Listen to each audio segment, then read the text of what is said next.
छत्रपति संभाजीनगर में विपक्ष के नेता अंबादास दानवे ने प्रेस कॉन्फ्रेंस में कई अहम बयान दिए। उन्होंने कहा कि अजित पवार और धनंजय मुंडे के प्रमुख हैं और अजित पवार ने कहा कि वे 1 मिनट में इस्तीफा दे देंगे, लेकिन नैतिकता के बारे में क्या कहा जा सकता है। दानवे ने यह भी कहा कि सुरेश धस आक्रामक व्यवहार कर रहे हैं और भाजपा मराठा प्रदर्शनकारी मनोज जरांगे पाटिल के आंदोलन को समाप्त करने की योजना बनाई जा रही है। दानवे ने यह भी दावा किया कि न्यू इंडिया बैंक लूट लिया गया है और इसमें अनियमितताएं है। उन्होंने प्रसाद लाड और प्रवीण दरेकर पर आरोप लगाते हुए कहा कि राम कदम और भाजपा जिम्मेदार है।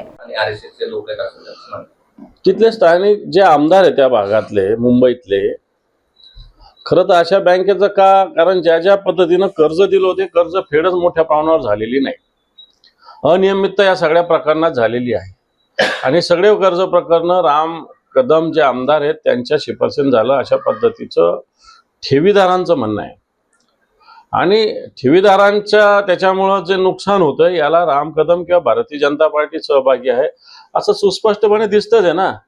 कारण जे ठेवीदार, मी जर एखाद्याला कर्ज काढण्यासाठी शिफारस केली त्यांनी फेडलं नसेल तर त्याच्यात माझा पण रोल असतो ना। आणि त्याच्यामुळे अनेक कर्ज प्रकरणं तिथल्या स्थानिक जे आमदार आहेत त्या भागातले मुंबईचे यांच्या शिफारसीने मंजूर झालेले आणि ज्यांचे मंजूर झाले त्यांनी कर्ज फेडच केली नाही। राम कदम तिथला स्थानिक नियामक समितीचा सदस्य आहे म्हणलं जातं। दुसऱ्या बाजूला लोक सुद्धा सोडून जातात। हे पहा, लोक सोडून गेलेले काय कारणाने गेले, त्यांच्याबरोबर कोणते शिवसैनिक गेले। समजा संभाजीनगर शहरातले काय नगरसेवक गेले, आता 3 टर्म आधीचा माजी नगरसेवक गेला ना, आता त्याला तुम्ही सांगता की त्याला गेले 2-3 दाखवतात 10।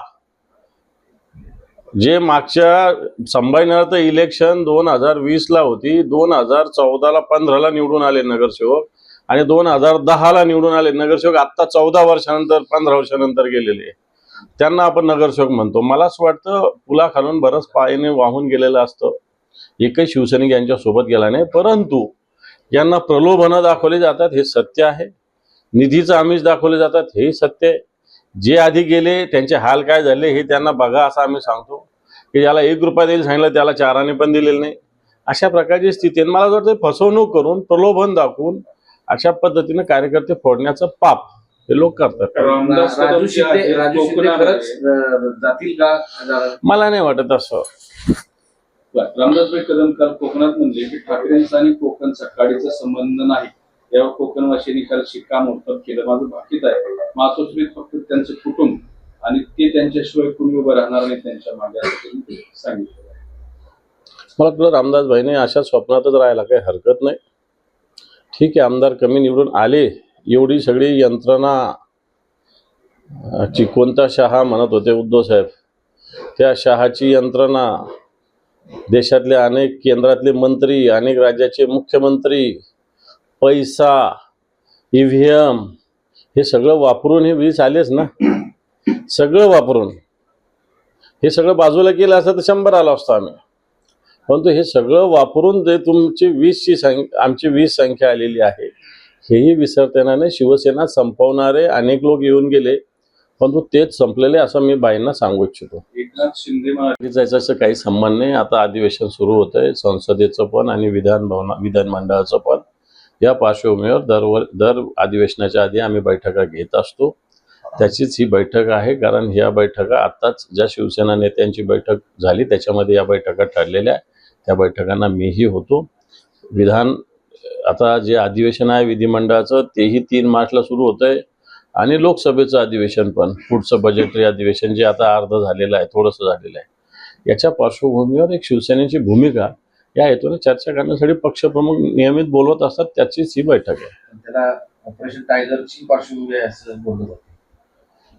हे बा, आपली आपली संघटना मजबूत करणं, सांभाळणं हे तर ज्याच्या त्याच्या लोकप्रतिनिधीची पण जबाबदारी त्यांच्या त्यांच्या भागात। त्याच्यात काय अडचणी येतात, काय येतात, त्याच्यावर कशा पद्धतीनं मात करायचं, मग ते येणाऱ्या काळामध्ये शिवसेना अतिशय प्रभावीरित्या याच्यावर मात करेल हे मी तुम्हाला सांगतो। ऑपरेशन टायगरच्या मोहिमेमध्ये औरंगाबादच्या वाघाची काय भूमिका असेल?